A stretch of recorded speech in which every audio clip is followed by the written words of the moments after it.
अगर आप किसी ऐसी जगह पर जाने की प्लानिंग कर रहे हैं जिसके बारे में आपको कोई भी जानकारी नहीं है, यानी कि आप किसी नए देश में जाने की सोच रहे हैं, तो जाने से पहले थोड़ा संभल जाइए, थोड़ा उसके बारे में जानकारी निकाल लीजिए। क्योंकि दुनिया में बहुत सारी जगह ऐसी होती हैं जहाँ के रीति रिवाज, जहाँ के रूल्स, जहाँ के नियम कानून बहुत अलग हटके होते हैं।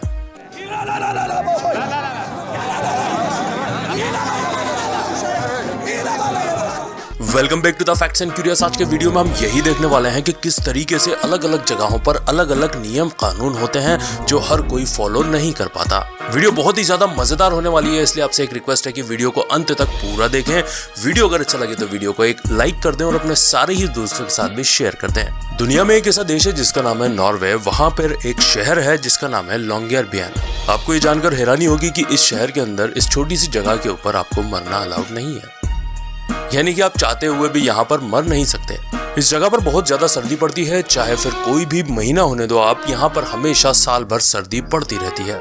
अगर यहाँ की आबादी की बात करें तो यहाँ की कुल आबादी 1000 के करीब है और यहाँ पर 66 साल से ऊपर के लोगों को रहना अलाउड नहीं है। इसका मतलब ये होता है कि अगर आपकी उम्र 66 साल यानी कि 66 ईयर से ऊपर हो जाती है तो आप यहाँ पर नहीं रह सकते, या फिर आप बुजुर्ग हो चुके हैं और ये खतरा है कि आप किसी भी तरीके की बीमारी से संक्रमित हो सकते हैं या फिर बहुत ज्यादा बीमार पड़ सकते हैं, तो आपको ओस्लो भेज दिया जाता है जो कि यहाँ से एक नजदीकी शहर है। लेकिन फिर भी अगर किसी कारणवश आपकी अचानक से यहाँ पर मौत हो जाती है तो जो इंसान की डेड बॉडी है उसको इस शहर से बाहर कहीं भेज दिया जाता है। यहाँ की जो सिमेट्री है यानी कि कब्रिस्तान है, वहां पर लोगों को दफनाने का रिवाज बंद हो चुका है।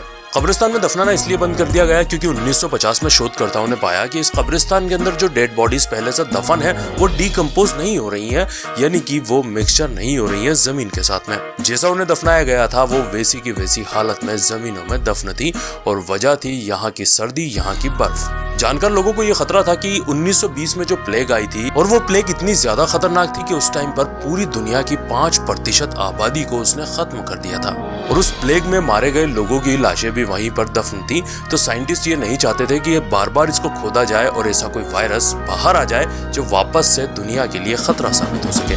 वाकई में ये बहुत ही अजीब जगह है और बहुत ही अजीब फैक्ट है कि आप एक शहर में रहते हैं लेकिन आप वहाँ पर मर नहीं सकते, आपको मरना अलाउड नहीं है और गलती से आप मर जाते हैं तो आपको किसी और शहर में ले जाकर दफना दिया जाता है। अगर हम इतिहास उठाकर देखें तो कई ऐसे किस्से सामने आए हैं कि विचक्राफ्ट को लेकर बहुत बड़ी बड़ी कंट्रोवर्सीज हुई है और बहुत लोगों की जानें भी गई हैं। हालांकि आजकल विचक्राफ्ट के बारे में कोई ज्यादा नहीं सोचता, कोई भी ऐसा देश नहीं होगा जो इसके बारे में ज्यादा चिंतित होता है, कनाडा को छोड़कर।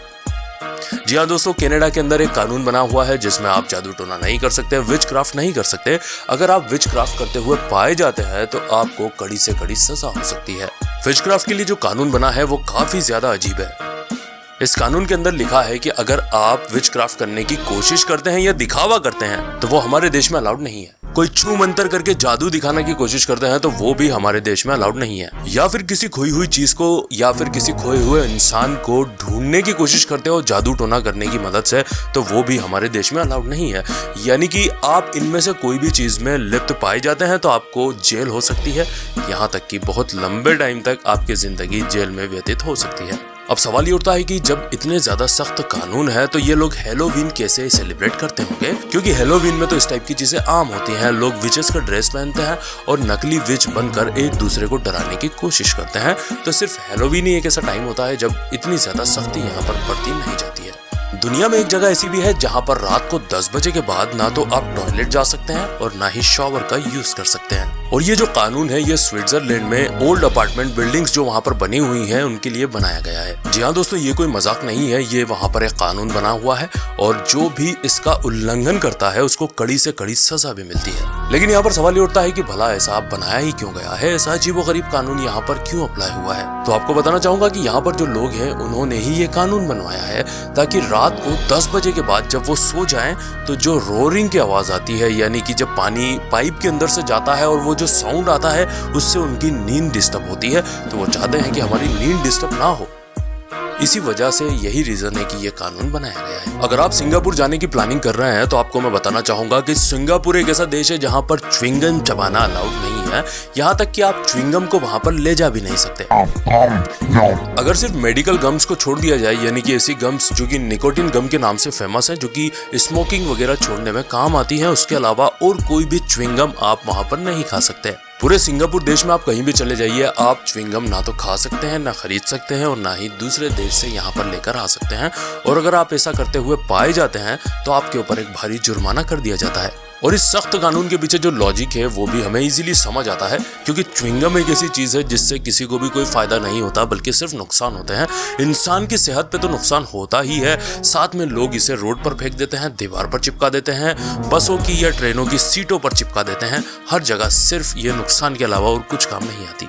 दरअसल सिंगापुर में जब नई नई मेट्रो ट्रेन आई थी तो उसके जो डोर होते हैं, ऑटोमेटिक डोर होते हैं, उसके बीच में किसी बच्चे ने एक च्युइंगम चिपका दी थी, जिसकी वजह से बहुत ज्यादा इंटरप्शन हुआ, बहुत ज्यादा गड़बड़ियां हुई। जिसके बाद में वहां की सरकार ने ये लॉ ही बना दिया, कानून ही बना दिया कि पूरे देश में च्युइंगम अब बैन की जाती है। स्विट्जरलैंड एक बहुत ही ज्यादा खूबसूरत जगह है, वहां के पहाड़, वहां के नजारे, हर कोई वहां के फोटोज क्लिक करना चाहता है। लेकिन आपको बताना चाहूंगा कि स्विट्जरलैंड में एक म्यूनिसिपैलिटी है जिसका नाम है बर्गन। वहां पर फोटोज खींचना बैंड है, अलाउड नहीं है। यहाँ पर यह बैन सन 2017 से लगाया गया है। अगर आप फोटोग्राफ क्लिक करते हुए पकड़ाए जाते हैं तो आपको $5 का जुर्माना भरना पड़ता है। और कमाल की बात यह है कि ये जो बैन यहाँ पर लगा हुआ है ये सिर्फ टूरिस्ट के ऊपर है। यहाँ के जो सिटीजन है वो यहाँ पर फोटो क्लिक कर सकते हैं।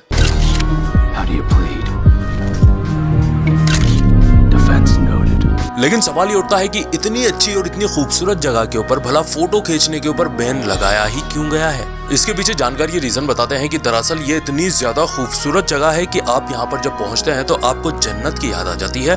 तो यहाँ के जो बुद्धिजीवी लोग थे उन्होंने कहा कि लोग यहाँ के फोटोज क्लिक करके ले जाते हैं, तो जो दूसरे लोग होते हैं वो यहाँ पर घूमने नहीं आते। इस वजह से हम चाहते हैं कि लोग फोटो क्लिक ना करें, बल्कि जिसको भी आना है यहाँ पर घूमने खुद पर्सनली आए। अक्सर हम टाइम ट्रेवल से जुड़े हुए किस्से सुनते रहते हैं, उसकी वीडियोस भी देखते रहते हैं, लेकिन आपको ये जानकर हैरानी होगी कि दुनिया में चाइना एक ऐसा मात्र देश है जिसने टाइम ट्रेवल करने के ऊपर बैन लगा रखा है। जी हाँ दोस्तों, जो चाइना के जानकार लोग थे, बुद्धिजीवी थे, उन्होंने कहा कि इस टाइप की जो मूवीज आती हैं जिसके अंदर ये दिखाया जाता है कि किस तरीके से टाइम ट्रेवल हो रहा है, एक्चुअल में टाइम ट्रेवल पॉसिबल नहीं है, तो क्यों ना इसको बैन कर दिया जाए। ये जो चीजें होती हैं या इस टाइप की जो स्टोरीज या मूवीज होती हैं, ये लोगों के अंदर अंधविश्वास पैदा करती हैं। तो चाइना के बुद्धिजीवी लोगों ने यही मशवरा देते हुए सरकार के सामने एक प्रपोजल रखा कि आप इसको बैन कर दीजिए। सरकार को ये प्रपोजल अच्छा लगा, उन्होंने इस टाइप की स्टोरीज या इस टाइप की मूवी बनाने के ऊपर ही बैन लगा दिया। आपने हॉलीवुड एंड बॉलीवुड दोनों ही टाइप की मूवीज में देखा होगा कि जब हीरोइन की शादी किसी तीसरे से हो रही होती है, फेरे हो रहे होते हैं या फिर चर्च के अंदर वो लोग फाइनल मूवमेंट के लिए खड़े होते हैं, तब अचानक से हीरो कहीं से आकर वहां पर टपक जाता है और वो शादी को इंटरप्ट कर देता है और फिर हीरोइन से बोलता है कि मैं तुमसे बहुत ज्यादा प्यार करता हूँ। शादी टूट जाती है और फिर जो हीरो हीरोइन होते हैं उनकी शादी हो जाती है, जो बेचारा तीसरा आदमी है वो बीच में ही लटकता रह जाता है। लेकिन आपको बताना चाहूंगा कि साउथ ऑस्ट्रेलिया के अंदर ऐसा कानून बना हुआ है कि आप इस टाइप की हरकत नहीं कर सकते, यानी कि शादी हो रही है तो उसको होने दो, आप उसको बीच में नहीं रोक सकते। और ये जो कानून बना है ये ऐसा वैसा कानून नहीं है, बल्कि बहुत ज्यादा सख्त कानून है। ये दो जगह पर अप्लाई होता है, एक तो शादी को आप नहीं रोक सकते और दूसरा अगर किसी की मैयत जा रही है, किसी की फ्यूनरल है, तो आप उसको भी इंटरप्ट नहीं कर सकते। और अगर आप ऐसा करते हुए पाए जाते हैं तो इसे हम क्राइम की कैटेगरी में लेते हैं और आपके ऊपर $10,000 का जुर्माना किया जाता है। तो अगर आप साउथ ऑस्ट्रेलिया में रहते हैं या वहां पर जाकर शादी करने की सोच रहे हैं तो ये जरूर पहले सोच लेना। जर्मनी जो है वो एक बहुत ज्यादा प्रगतिशील देश है और यहाँ पर कई अलग अलग कानून बने हुए हैं। यहाँ पर एक कानून ये है कि अगर आप हाईवे के ऊपर जा रहे हैं और आपकी गाड़ी का पेट्रोल खत्म हो जाता है और आप गाड़ी बीच में ही रोक देते हैं तो आपके ऊपर जुर्माना किया जाएगा। दरअसल जर्मनी में रोड्स इतने अच्छे तरीके से बनाए हुए हैं कि अगर आपको इमरजेंसी में रुकना है तो उन्होंने एक इमरजेंसी लेन बना रखी है पूरी, आप उसके ऊपर जाइए और अपनी गाड़ी को रोक दीजिए। लेकिन ये एक अलग लॉजिक हो गया, बट आपकी गाड़ी में अगर पेट्रोल खत्म हो गया और आपने बीच में रोक दी तो आपके ऊपर जुर्माना इसलिए किया जाएगा क्योंकि ये जो हाईवेज हैं बहुत फास्ट स्पीड में चलते हैं और अगर आप अचानक से रुकते हैं तो पूरा ट्रैफिक डिस्टर्ब होगा, इवन कोई बड़ा एक्सीडेंट भी हो सकता है। और अगर आप इंडिया की तरह वहां पर ये बोलते हुए नजर आते हैं, सर इसमें मेरी क्या गलती है, पेट्रोल खत्म हो गया, तो आपको ये बोला जाता है कि ये तुम्हारी ही रिस्पॉन्सिबिलिटी है, तुम्हारी ही जवाबदारी है, यानी कि जब तुम निकले थे तो तुमने चेक क्यों नहीं किया कि पेट्रोल नहीं है। तो अगर आप जर्मनी जाकर इस टाइप के हाईवे पर गाड़ी चलाने की सोच रहे हैं तो पेट्रोल का टैंक पहले फुल कीजिए, उसके बाद ही ऐसे हाईवे के ऊपर निकलिए। और भी बहुत सारे ऐसे ही रूल्स हैं पूरी दुनिया भर में, क्योंकि दुनिया तो बहुत बड़ी है, कई ऐसे अजीबोगरीब रूल्स हैं जो आप नहीं जानते होंगे। हम आगे उसको लेकर आते रहेंगे। आज का वीडियो हम यहीं पर खत्म करते हैं। अगर ये वीडियो आपको पसंद आया हो तो वीडियो को एक लाइक कर देना और अपने सारे ही सोशल नेटवर्क पर भी शेयर कर देना। तो मिलेंगे अगले धमाकेदार वीडियो के साथ, तब तक के लिए bye bye, good night, sayonara.